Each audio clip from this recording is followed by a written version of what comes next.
செய்திகள் தொடர்கின்றன. இனி விரிவான செய்திகளை பார்க்கலாம்.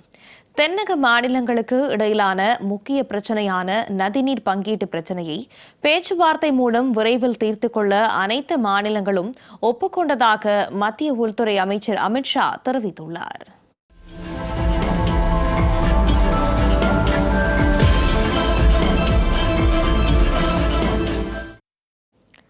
மத்திய உள்துறை அமைச்சர் அமித்ஷா தலைமையில் தமிழ்நாட்டின் செங்கல்பட்டில் 31வது தென்னக மண்டல குழு கூட்டம் நடைபெற்றது. இந்த கூட்டம் குறித்து எக்ஸ் தளத்தில் பதிவிட்டுள்ள அமித்ஷா, பிரதமர் நரேந்திர மோடியின் தலைமையின் கீழ் இக்குழு நீண்ட காலமாக நிலுவையில் உள்ள பிரச்சினைகளுக்கு தீர்வு காணும் தளமாக மாறியுள்ளதாக தெரிவித்தார். மேலும் தென்னக மாநிலங்களுக்கு இடையிலான முக்கிய பிரச்சனையான நதிநீர் பங்கீட்டை பேச்சுவார்த்தை மூலம் விரைவில் தீர்த்துக் கொள்ள அனைத்து மாநிலங்களும் ஒப்புக்கொண்டதாகவும், ஆந்திரா மற்றும் தெலுங்கானா மாநிலங்களுக்கு இடையேயான சொத்துக்கள் மற்றும் பொறுப்புகள் பிரிப்பு தொடர்பான சிக்கல்களுக்கு தீர்வு காண உடன்பாடு எட்டப்பட்டதாகவும் கூறியிருக்கிறார். பெண்கள் மற்றும் குழந்தைகளுக்கு எதிரான குற்றங்களை விரைவு சிறப்பு நீதிமன்றங்கள் மூலம் விரைவாக விசாரித்து தண்டனை வழங்க வலியுறுத்தப்பட்டதாக கூறியுள்ள அமித்ஷா, போதைப் பொருட்கள் இல்லாத பாரதத்தை உருவாக்க மத்திய மாநில அரசுகள் இணைந்து செயல்பட வேண்டும் என தெரிவித்தார்.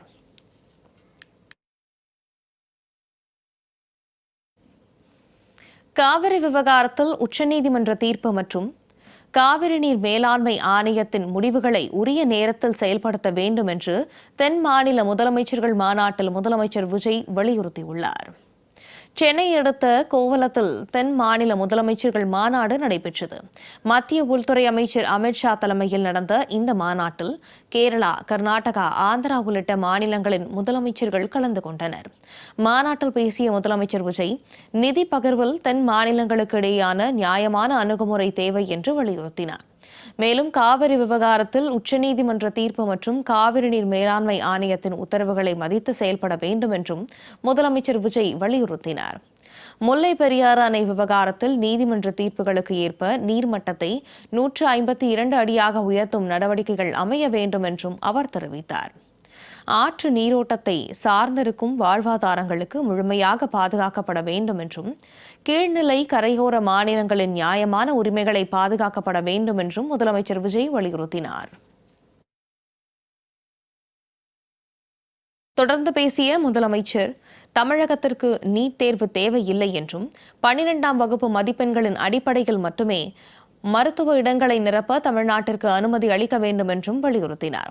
கிராமப்புற மாணவர்கள், சமூக மற்றும் பொருளாதார ரீதியாக பின்தங்கிய மாணவர்களை நீட் தேர்வு கடுமையாக பாதிப்பதாக குறிப்பிட்ட அவர், மாநில ஒதுக்கீட்டின் கீழ் உள்ள அனைத்து இடங்களையும் +2 மதிப்பெண்களின் அடிப்படையில் மட்டுமே நிரப்ப தமிழ்நாட்டிற்கு அனுமதி அளிக்க வேண்டும் என்றும் வலியுறுத்தினார். தொகுதி மறுவரையறையில் எந்த மாநிலமும் பாதிக்காது என்ற சட்டப்பூர்வ உறுதிமொழி தேவை என்று முதலமைச்சர் விஜய் கூறியுள்ளார். மாநாட்டில் பேசிய அவர், தொகுதி மறுவரையறை மூலம் தென் மாநிலங்களின் பிரதிநிதித்துவம் குறையக்கூடாது என்று வலியுறுத்தியுள்ளார். மக்கள் தொகை அடிப்படையிலான தொகுதி மறுவரையறை செய்யப்பட்டால் தென் மாநிலங்களின் பிரதிநிதித்துவம் குறையக்கூடும் என்பதை சுட்டிக்காட்டினார். மக்கள் தொகையை கட்டுப்பாட்டுக்குள் கொண்டு வருவதற்காக தென் மாநிலங்கள் பிரதிநிதித்துவத்தை இழக்கக்கூடாது என்றும், எந்த ஒரு மாநிலத்தின் பிரதிநிதித்துவமும் குறையாது என்றும் மத்திய அரசு சட்டப்பூர்வ உத்தரவாதம் அளிக்க வேண்டும் என்றும் முதலமைச்சர் விஜய் வலியுறுத்தினார்.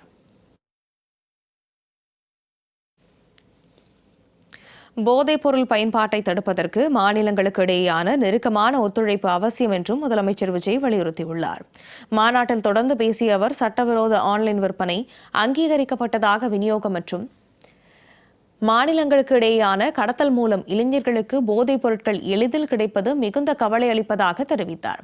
மாநிலங்களுக்கு இடையேயான உளவு தகவல்களை ஒருங்கிணைந்து பகிர்ந்து கடுமையான நடவடிக்கை எடுப்பதன் மூலம் போதைப் பொருள் கடத்தலை தடுக்க முடியும் என்றும் அவர் தெரிவித்தார். போதைப் பொருள் இல்லாத தமிழகம் மட்டுமின்றி தென்னிந்தியாவை உருவாக்க வேண்டும் என்றும் முதலமைச்சர் விஜய் வலியுறுத்தியுள்ளார்.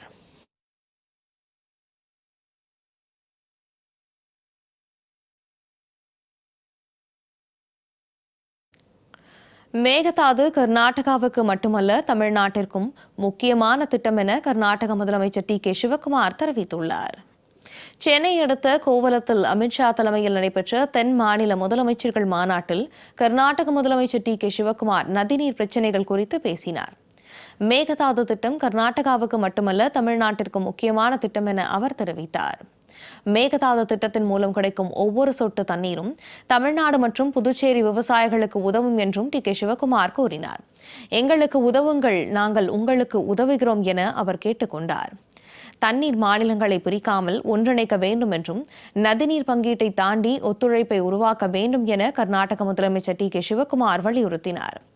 காவிரி உள்ளிட்ட தென்னிந்திய நதிகள் மாநில எல்லைகளை அறியாது என குறிப்பிட்ட அவர், சமத்துவம், வெளிப்படைத்தன்மை, ஒத்துழைப்பு அடிப்படையில் நீர்வள பிரச்சினைகளை அணுக வேண்டும் என்றார். கர்நாடகாவின் சட்டப்பூர்வ நீர் பங்கை மதிக்க வேண்டும் எனவும் அவர் தெரிவித்தார்.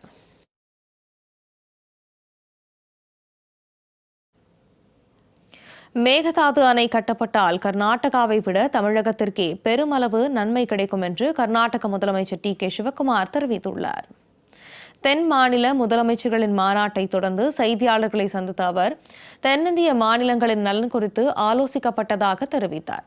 குறிப்பாக தொகுதி மறுசீரமைப்பு விவகாரம் குறித்து விவாதிக்கப்பட்டதாகவும், கர்நாடகாவை போன்றே தமிழகம், கேரளா, தெலுங்கானா மாநிலங்களும் தொகுதி மறுவரையறைக்கு எதிரான நிலைப்பாட்டில் இருப்பதாகவும் கர்நாடக முதலமைச்சர் டி.கே. சிவக்குமார் கூறினார்.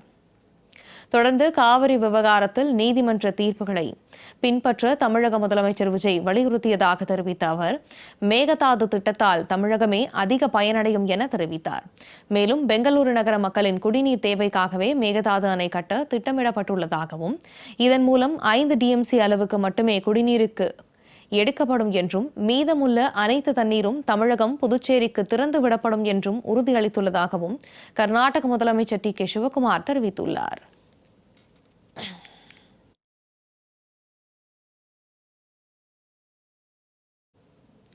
கோதாவரி காவிரி நதிநீர் இணைப்பு திட்டத்தின் மூலம் 500 டிஎம்சிக்கு அதிகமான நீரை திருப்பிவிட முடியும் என்று, இது தமிழ்நாட்டின் நீர் பிரச்சினைக்கு நிரந்தர தீர்வாக அமையும் என்றும் ஆந்திர முதலமைச்சர் சந்திரபாபு நாயுடு தெரிவித்துள்ளார். தென்மண்டல குழு கூட்டத்தில் பேசிய அவர், ஆந்திரா, தெலுங்கானா, கர்நாடகா மற்றும் தமிழ்நாடு ஆகிய மாநிலங்கள் நதிநீர் விவகாரங்களில் ஒருங்கிணைந்து செயல்பட வேண்டும் என்றும், கங்கை காவிரி நதிநீர் இணைப்புக்கான தேசிய திட்டத்தை உருவாக்க வேண்டும் என்றும் வலியுறுத்தினார். மேலும் இந்த திட்டங்களுக்கு காலக்கெடு நிர்ணயிக்கப்பட்ட விரிவான திட்ட அறிக்கைகள் தயாரிக்கப்பட்டு விரைவான அனுமதிகள் வழங்கப்பட வேண்டும் என்றும் அவர் கேட்டுக்கொண்டார். தென் மாநிலங்களின் வளர்ச்சிக்கான சந்திரபாபு நாயுடுவின் இந்த தொலைநோக்கு பார்வையை கர்நாடக துணை முதலமைச்சர் டி.கே. சிவக்குமார் உள்ளிட்ட பிற மாநில தலைவர்கள் வெகுவாக பாராட்டினர். இதனிடையே தமிழகம், கர்நாடகா, ஆந்திராவை இணைக்கும் வகையில் புல்லட் ரயில் பாதை அமைக்க வேண்டும் என ஆந்திர முதலமைச்சர் சந்திரபாபு நாயுடு வலியுறுத்தியுள்ளார். தென் மாநில முதலமைச்சர்கள் மாநாட்டில் பங்கேற்று பேசிய அவர், நிலுவையில் உள்ள பிரச்சினைகளுக்கு தீர்வு காண மத்திய மாநில அரசுகளிடையே ஒத்துழைப்பும் பரஸ்பர நம்பிக்கையும் அவசியம் என தெரிவித்தார். மேலும் ஆந்திரா, கர்நாடகா, தமிழ்நாட்டை இணைக்கும் வகையில் குப்பம் வழியாக அமராவதி, பெங்களூரு, சென்னை இடையே புல்லட் ரயில் பாதை அமைக்க வேண்டும் என்றும் கோரிக்கை விடுத்தார். செய்திகள் தொடர்கின்றன.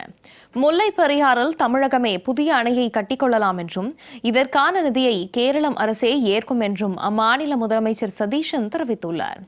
தென் மாநில முதலமைச்சர்கள் மாநாட்டில் கலந்து கொண்டு பேசிய கேரள மாநில முதலமைச்சர் சதீஷன், முல்லை பெரியாறு பகுதியில் புதிய அணை கட்ட வேண்டும் என்று கேரளம் விரும்புவதாகவும், புதிய அணையின் வடிவமைப்பு, இடத்தேர்வு மற்றும் கட்டுமான பணிகள் அனைத்தையும் தமிழக அரசே நேரடியாக மேற்கொள்ளலாம் என்றும் அவர் தெரிவித்தார்.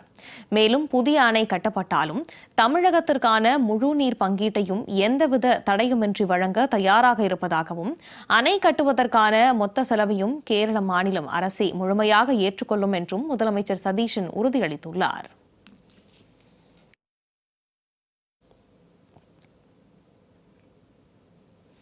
முன்னதாக தென்மண்டல முதலமைச்சர்கள் மாநாடு நடைபெற்ற கோவலம் நட்சத்திர விடுதியில் தமிழக முதலமைச்சர் விஜயை கேரள முதலமைச்சர் சதீஷன் சந்தித்தார். அப்போது இருவரும் பரஸ்பரம் கைகுலுக்கி வாழ்த்துக்களை பரிமாறிக் கொண்டனர்.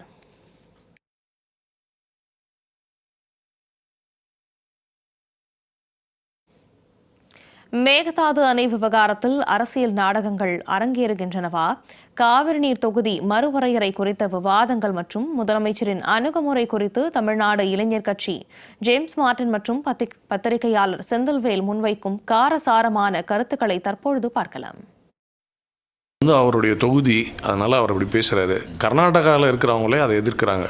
ஏன் அப்படின்னா அது வைல்ட் லைஃப்பை நிறையா பாதிக்குது, ஃபாரஸ்ட் ரொம்ப பாதிக்குது. அப்படின்னு பெங்களூரில் இருக்கிறவங்க கூட ஆக்டிவிஸ்ட்லாம் வந்து அவங்க அகெயின்ஸ்ட் பண்ணுறாங்க அவங்க ஊர்லேயே. ஸோ இது வந்து ஒரு பொலிட்டிக்கல் ட்ராமா. இன்னொன்று வந்து அந்த இடத்துல வந்து கட்டுறதுனால ஜியாகிரபிக்கலாகவும் நிறைய இஷ்யூஸ் வரும் பிற்காலங்களில் அப்படிங்கிறதுனாலையும் அவங்க எதிர்க்கிறாங்க. இன்னொன்று தமிழகத்தில் ஒரு இருந்து சொல்லப்படுற ஒரு தகவல் என்ன, மேகதாதுவில் ஒரு செங்கல் கூட வந்து வைக்க முடியாது. அது இந்த நாள் வரைக்கும் ஆட்சி மாறினாலும் தொடர்ந்துக்கிட்டு இருக்குது. அந்த ஒரு பாலிட்டிக்ஸை அவர் கொண்டு வராரு. யார் அப்படின்னா கர்நாடகா முதல்வர். அதுக்கு வந்து சாத்தியமில்லை. ஏன்னா நமக்கு வந்து உச்சநீதிமன்றத்துடைய தீர்ப்பு தெளிவாக இருக்குது. அதனால் இதெல்லாம் அரசியலுக்கு வேணால் உபயோகப்படும் அவருடைய கருத்து. இன்றைக்கு மேகதாதுவில் வந்து அணை கட்டுவதை பற்றி தமிழ்நாட்டிற்கு வந்து மீண்டும் உறுதிப்பட தெரிவிக்கிறார் கர்நாடக முதலமைச்சர். நீங்கள் அதில் உங்களுடைய நிலைப்பாட்டை தெரிவிக்கிறீங்க. அது கடந்த கால திமுக அதிமுக 2 திராவிட கட்சிகளும் எடுத்த நிலைப்பாட்டை தான் நீங்களும் தெரிவிக்கிறீங்க. அதில் மாற்று கருத்து இல்லை. ஆனால் நாட்டு மக்களுக்கு வெளிப்படையாக கர்நாடக முதலமைச்சரோடு என்ன பேசினீர்கள்? கேரள முதலமைச்சர் முல்லை பெரியார் விவகாரம் குறித்து பேசுகிறார். அவரோடு நீங்கள் என்ன மாதிரியான வாதங்களை வைத்தீர்கள் என்பதை ஒரு அறிக்கை வாயிலாகவோ, ஒரு ஊடகங்களை சந்தித்து ஒரு பேட்டியோ, அல்லது குறைஞ்சபட்சம் உங்களுடைய எக்ஸ் வலைத்தள பக்கத்தில் ஒரு பதிவையோ கூட ஒரு முதலமைச்சரால் செய்ய முடியாது என்று சொன்னால், நாங்கள் நடந்த நிகழ்வுகளை யாரிடம் மூலம் தெரிந்து கொள்வது, எப்படி புரிந்து கொள்வது? உள்துறை அமைச்சர் அமித்ஷா தலைமையில் நடைபெற்ற தென் மாநில முதலமைச்சர்கள் மாநாட்டில் தொகுதி மறுவரையறை குறித்து முதலமைச்சர் விஜய் பேசியுள்ளது கடும் விமர்சனத்திற்குள்ளாகியுள்ளது. தொகுதி மறுவரையறைக்கு எதிராக சட்டப்பேரவையில் தீர்மானம் நிறைவேற்றிவிட்டு ஒரே வாரத்தில் முதலமைச்சர் விஜய் தனது நிலைப்பாட்டை மாற்றினாரா என்பதை தற்பொழுது பார்க்கலாம்.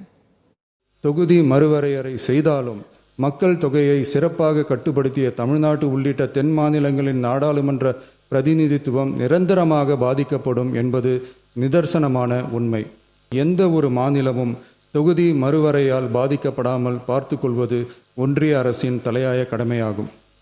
எனவே தற்போதுள்ள மக்களவை உறுப்பினர்களின் எண்ணிக்கையான 543 தொகுதிகளின் அடிப்படையிலேயே 2029ஆம் ஆண்டு மக்களவைத் தேர்தலில் நடைமுறைப்படுத்த வேண்டும் என்றும் ஒன்றிய அரசை வலியுறுத்தி தமிழ்நாடு சட்டமன்ற பேரவை கீழ்கண்ட தீர்மானங்களை ஒருமனதாக நிறைவேற்றுகிறது. மக்கள் தொகை அடிப்படையிலான தொகுதி மறுவரையறை கொண்டுவரப்பட்டால் நாடாளுமன்றத்தில் தென் மாநிலங்களின் பிரதிநிதித்துவம் குறையும். இதனால் மக்கள் தொகையை கட்டுப்பாட்டுக்குள் கொண்டு வந்ததற்காக தென் மாநிலங்கள் பிரதிநிதித்துவத்தை இழப்பது நியாயமல்ல. எனவே நாடாளுமன்றத்தில் ஒரு மாநிலத்தின் பிரதிநிதித்துவ விகிதம் குறைக்கப்படாது என்பதற்கான தெளிவான சட்டப்பூர்வமான உத்தரவாதத்தை அளிக்குமாறு மத்திய அரசை நான் வலியுறுத்துகிறேன். இத்தகைய அணுகுமுறை சமத்துவ கோட்பாடுகளை நிலைநிறுத்துவதுடன் நமது அரசியலமைப்பு சட்டம் வகுத்துள்ள கூட்டாட்சி சமநிலையை பாதுகாக்கவும் நமது ஜனநாயக அமைப்புகள் மீதான அனைத்து மாநிலங்களின் நம்பிக்கையை வலுப்படுத்தவும் உதவும். தொகுதி மறுவரையறை விவகாரத்தில் தமிழக அரசின் நிலைப்பாட்டில் எந்த மாற்றமும் இல்லை என்று அமைச்சர் நிர்மல்குமார் தெரிவித்துள்ளார். சென்னை அடுத்த கோவளத்தில் நடைபெற்ற 31வது தென் மாநில முதலமைச்சர்கள் மாநாட்டில் பங்கேற்ற பின் செய்தியாளர்களை சந்தித்த அவரிடம் மாநாட்டில் தொகுதி மறுவரையறை குறித்து முதலமைச்சர் விஜய் கூறியதை சுட்டிக்காட்டி தமிழக அரசின் நிலைப்பாட்டில் மாற்றம் ஏற்பட்டுள்ளதா என்று செய்தியாளர்கள் கேள்வி எழுப்பினர். அதற்கு பதிலளித்த அமைச்சர் நிர்மல்குமார், மக்களவையில் 543 உறுப்பினர்கள் மற்றும் தமிழகத்தில் 39 மக்களவை உறுப்பினர்கள் என்ற நிலைப்பாட்டில் எந்த மாற்றமும் இல்லை என்று உறுதியாக கூறினார். நம்மளுடைய ஸ்டாண்ட்ல எந்த மாற்றமும் இல்லை. நம்மளுடைய ஸ்டாண்ட்ல வந்துட்டு அந்த 543 ஃப்ரீஸுக்கும் அதே 39 தமிழ்நாட்டில் இந்த ஃப்ரீஸ்லயும் எந்த மாற்றமும் இல்லை. அதுல யாரும் இதை திரித்துலாம் சொல்ல வேண்டாம். நம்மளுடைய ஸ்டாண்ட்ல எப்போதுமே எந்த மாற்றமும் இல்லை. பெரும்பாலும் ஏன்னா இது தென் மாநிலங்கள் தான் அதிகமாக பாதிப்பு ஏற்படுத்தும். இந்த விஷயம் அதிகமாக பாதிக்கப்படுறது தென் மாநிலங்கள் தான். அதனால நம்மளுடைய நிலைப்பாடுலாம் பெரும்பாலான மாநிலங்கள் இருந்தாங்க. அதுல எந்த மாற்று கருத்து இருக்கக்கூடாதுன்னு கண்டிப்பாக அதை தமிழக முதலமைச்சர் விஜய் தொகுதி மறுவரையறையை ஆதரித்துள்ளதாக திமுக எம்பி தயாநிதி மாறன் கூறியுள்ளார். சென்னை தேனாம்பேட்டையில் உள்ள அண்ணா அறிவாலயத்தில் செய்தியாளர்களை சந்தித்த தயாநிதி மாறன், காங்கிரஸ் கட்சியின் கைப்பாவையாக இருந்து சட்டப்பேரவையில் 2 தீர்மானங்களை நிறைவேற்றிய முதலமைச்சர் விஜய் தற்பொழுது அமித்ஷாவின் பேச்சை கேட்டு தொகுதி மறுவரையறையை ஆதரித்துள்ளதாக விமர்சித்துள்ளார். தொகுதி மறுவரையறையை ஆதரிப்பவர்கள் தமிழ்நாட்டின் எட்டப்பன் என ராகுல் காந்தி குறிப்பிட்டதை தெரிவித்த தயாநிதி மாறன், காங்கிரஸ் கட்சியுடன் கூட்டணி வைத்துக் கொண்டு மத்தியில் ஆளும் கட்சியுடன் இணைந்து தொகுதி மறுவரையறை ஆதரித்து செயல்படக்கூடிய எட்டப்பன் யார் என்று ராகுல் காந்தியும் மாணிக்கம் தாக்கூரும் தான் கூற வேண்டும் என அவர் தெரிவித்தார். நோ டீல் வேண்டவே வேண்டாம் என்று சொல்லி நிலையை மாற்றி ஃபேர் டீலிமிட்டேஷன் வேண்டும் என்று கேட்கின்ற அந்த எட்டப்பர் யார்? நீங்கள் கூட்டணி வைக்கும் கட்சி ஆட்சியின் முதலமைச்சர் தானே திரு விஜய். அப்போது திரு ராகுல் காந்தி யாரை எட்டப்பர் என்கிறார்? விஜயா? அதுக்கு விஜய் பதில் சொல்வாரா? இல்லை மாணிக்கம் தாக்கூர் இருக்காரா? எங்க இருக்கான்னு தெரியல, பக்கத்துல பார்த்தா இந்த போஸ்டர் இருக்கு, கூட்டம் போட்டுக்காரு. அந்த கூட்டத்திலே இந்த மாதிரி பேசுறது தவறு என்று சொல்வாரா? இங்கே பாத்தீங்கன்னா காங்கிரஸ் கேட்டோம், எங்க காங்கிரஸ் நிலைப்பாட்டை சொல்லுங்க. தென்னிந்திய மாநிலங்களின் பிரதிநிதித்துவத்தை பாதுகாக்க 1971ஆம் ஆண்டு மக்கள் தொகை கணக்கெடுப்பின்படியே தொகுதி மறுவரையறை செய்யப்பட வேண்டும் என கர்நாடக முதலமைச்சர் டி.கே. சிவக்குமார் வலியுறுத்தினார். முன்னாள் பிரதமர் ராஜீவ்காந்தியின் 82வது பிறந்த நாளையொட்டி காஞ்சிபுரம் மாவட்டம் ஸ்ரீபெரும்புதூரில் உள்ள அவரது நினைவிடத்தில் கர்நாடக முதலமைச்சர் டி.கே. சிவக்குமார் மலர் வளையம் வைத்து மரியாதை செலுத்தி மரக்கன்றுகளை நட்டார். தொடர்ந்து செய்தியாளர்களிடம் பேசிய அவர், தென் மண்டல கூட்டத்தில் பங்கேற்க தலைவர்கள் பெரும்பாலானோர் இளைஞர்களாக இருந்ததால் பெரிய அளவிலான கொள்கை விஷயங்கள் குறித்து பேசப்படவில்லை என்று கூறினார். மேலும் தமிழக அரசியல் சார்ந்த பிற கேள்விகளுக்கு பதிலளித்த அவர் மறுத்துவிட்டார்.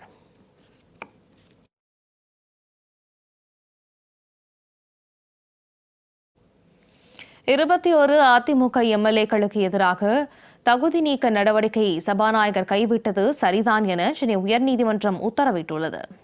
தமிழ்நாடு சட்டப்பேரவையில் தாவேகா அரசு கடந்த மே மாதம் 13ஆம் தேதி நம்பிக்கை தீர்மானம் கொண்டு வந்தபோது கொறடா உத்தரவை மீறி அரசுக்கு ஆதரவாக வாக்களித்ததாக கூறி 25 அதிமுக எம்எல்ஏக்களுக்கு எதிராக தகுதி நீக்க நடவடிக்கை எடுக்க கோரி அக்கட்சியின் பொதுச் செயலாளர் எடப்பாடி பழனிசாமி தரப்பில் சபாநாயகரிடம் மனு அளிக்கப்பட்டது.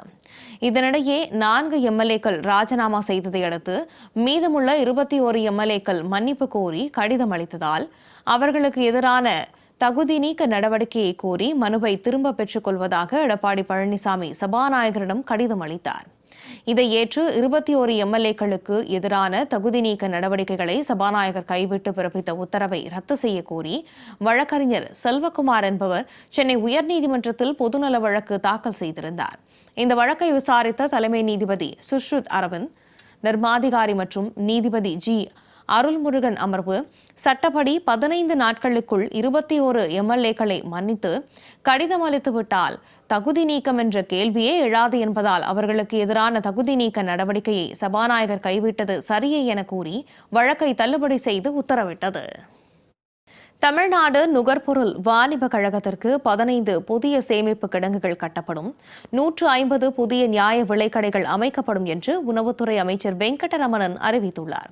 சட்டப்பேரவையில் உணவு மற்றும் நுகர்வோர் பாதுகாப்புத்துறை மானிய கோரிக்கை மீதான விவாதத்தில் பதிலுரை வழங்கிய அமைச்சர் வெங்கடரமணன் பல்வேறு அறிவிப்புகளை வெளியிட்டார்.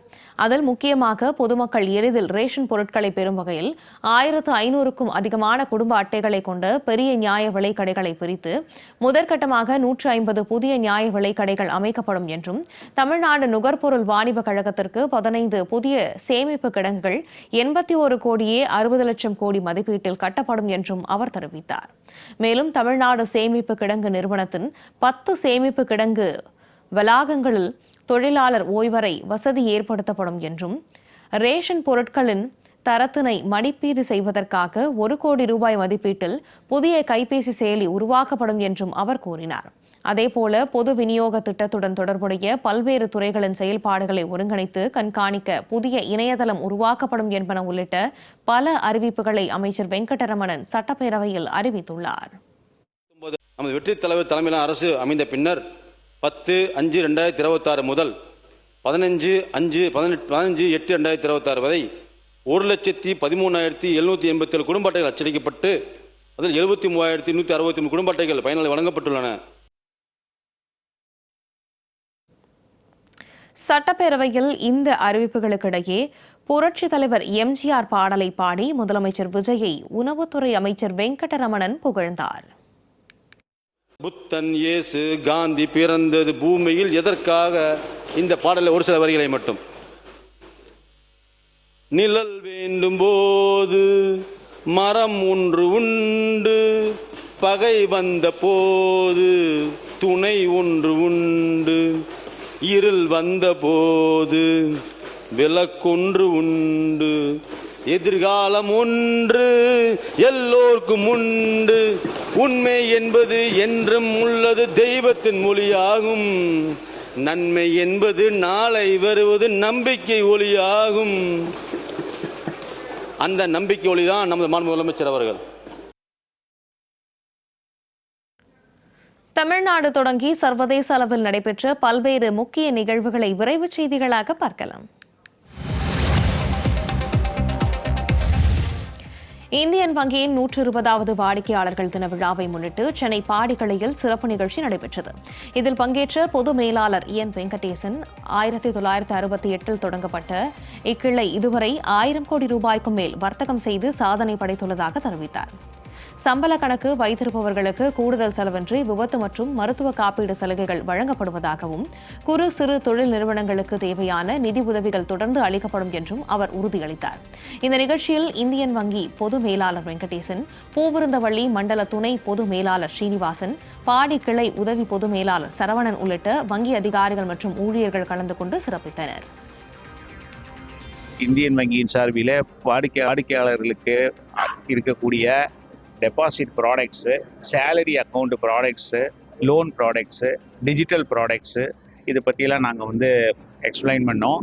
அதில் குறிப்பாக இந்த சேலரி ப்ராடக்ட் எப்படின்னா, எந்த கம்பெனிலேயோ சென்ட்ரல் கவர்மெண்ட்டு, ஸ்டேட் கவர்மெண்ட்டு, தனியார் நிறுவனங்கள் இதில் பணிபுரியக்கூடிய ஊழியர்கள் அனைவருக்குமே இந்தியன் வங்கியில் சேலரி அக்கௌண்ட் ஓப்பன் பண்ணால் 2 விதமான பெனிஃபிட்ஸ் கொடுக்குறோம்.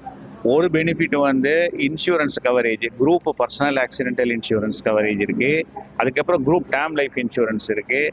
அதுக்கப்புறம் ஏர் ஆக்சிடென்டல் இன்சூரன்ஸ், அந்த மாதிரி இன்சூரன்ஸ் ரிலேட்டட் பெனிஃபிட்ஸ் அவங்களுக்கு கிடைக்கும்.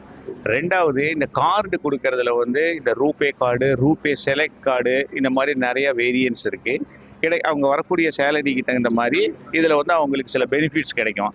அதனால இந்தியன் வங்கியுடைய டிஜிட்டல் சேவைகளை நீங்கள் பயன்படுத்திக்கணும். அம்பத்தூர் பகுதியில் இருக்கோம். இது ஆசியாவிலே மிகப்பெரிய தொழிற்பேட்டை. இந்த கிளை கிட்டத்தட்ட 60 வருஷமாக இங்கே இருக்குது. ஏராளமான MSME லோன்ஸ் இந்தியன் பேங்க்ல இருக்குது.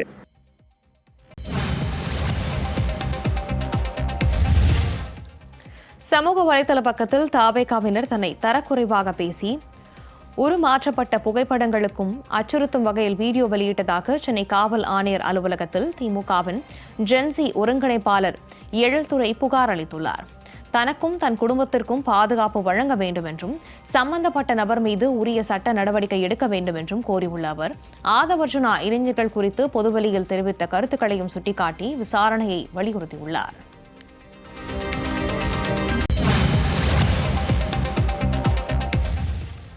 வரவிருக்கும் பண்டிகை காலத்தையொட்டி நாட்டில் சர்க்கரை தேவையை பூர்த்தி செய்யவும் இருப்பை உறுதி செய்யவும் மத்திய அரசு முக்கிய நடவடிக்கையை எடுத்துள்ளது. அதன்படி அக்டோபர் 31ஆம் தேதி வரை 10 லட்சம் மெட்ரிக் டன் கச்சா சர்க்கரையை சுங்க வரியின்றி இறக்குமதி செய்ய வெளிநாட்டு வர்த்தக தலைமை இயக்ககம் அனுமதி அளித்துள்ளது. மேலும் ஏற்கனவே வழங்கப்பட்ட முன் அனுமதிகளை இந்த வரியில்லா இறக்குமதி திட்டத்தின் கீழ் மாற்றிக்கொள்ளவும் வாய்ப்பு வழங்கப்பட்டுள்ளது. உள்நாட்டு சந்தையில் போதுமான அளவு சர்க்கரை கிடைப்பதையும் விலை கட்டுப்பாட்டையும் உறுதி செய்வதே இந்த நடவடிக்கையின் முக்கிய நோக்கமாகும்.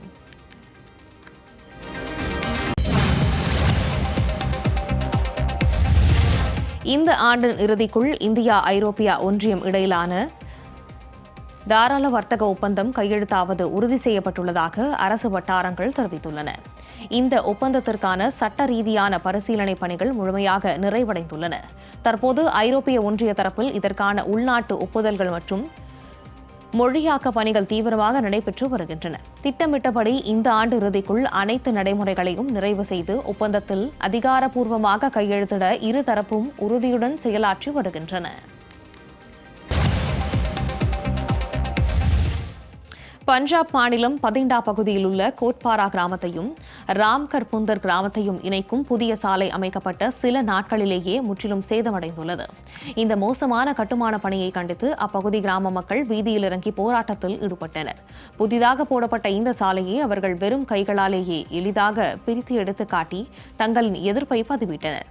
அரசு நிதியை வீணடித்து தரமற்ற முறையில் சாலையை அமைத்த ஒப்பந்ததாரர் மற்றும் அதிகாரிகள் மீது உடனடியாக நடவடிக்கை எடுக்க வேண்டும் என மக்கள் வலியுறுத்தியுள்ளனர்.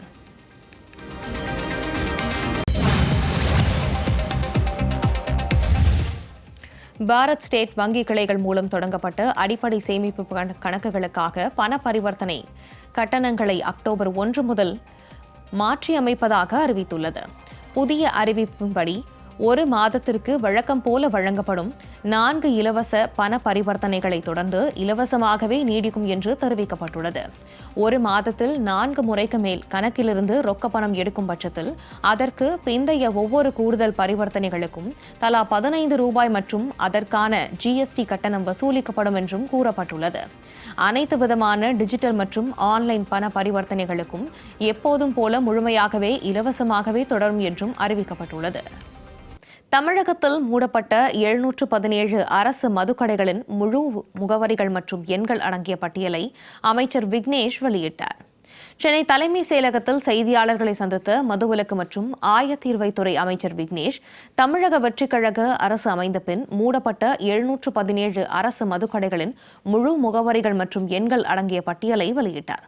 தொடர்ந்து செய்தியாளர்களிடம் பேசிய அவர், பள்ளிகள், கோவில்கள் மற்றும் பேருந்து நிலையங்களுக்கு அருகில் அமர்ந்திருந்த கடைகளே முதற்கட்டமாக மூடப்பட்டுள்ளதாகவும், கூடுதல் விலை வசூலிப்பதை தடுக்க அரசு தீவிர நடவடிக்கை எடுத்து வருவதாகவும் கூறினார். டாஸ்மாக் ஊழியர்களின் நியாயமான கோரிக்கைகள் பரிசீலிக்கப்படும் என்றும் அவர் தெரிவித்தார். பேருந்து நிலையங்கள், பள்ளிகள், கோயில்கள் மற்றும் பொதுமக்கள் அதிக சிரமமாக இருக்கிறது இந்த கடைகள்னா மதுக்கடைகள்னால அப்படின்னு சொல்கிற இடங்கள் எல்லாத்தையுமே விலாசங்களோட நீக்கியிருக்க அந்த 717 கடைகளோட அந்த விலாசங்கள் அனைத்தும் இந்த பட்டியலில் இருக்குது. தடை யார் பண்ணா? மத்திய அரசு. யார் தடையை ரிவோக் பண்ணா? இதுலேயும் பிரச்சனை முடிச்சல. இது ஏன் எனக்கு என்னன்னா இதை எப்படி இவ்வளோ பெரிய பிரச்சனையாக மாற்றுறதுக்கு ட்ரை பண்ணுறாங்கன்னு எனக்கு புரியல. இது அந்த நாள் மத்திய அரசிட்டிருந்து ஒரு தகவல் வருது, நீங்கள் இதை டிஸ்பேச் பண்ணாதீங்க, இந்த கம்பெனி மேலே டிஸ்பேச் பண்ணாதீங்கன்னு சொல்லி ஒரு வருது. இதுவே மற்ற அரசுகளாக இருந்தால் அதை மூடி மறைச்சிருப்பாங்க.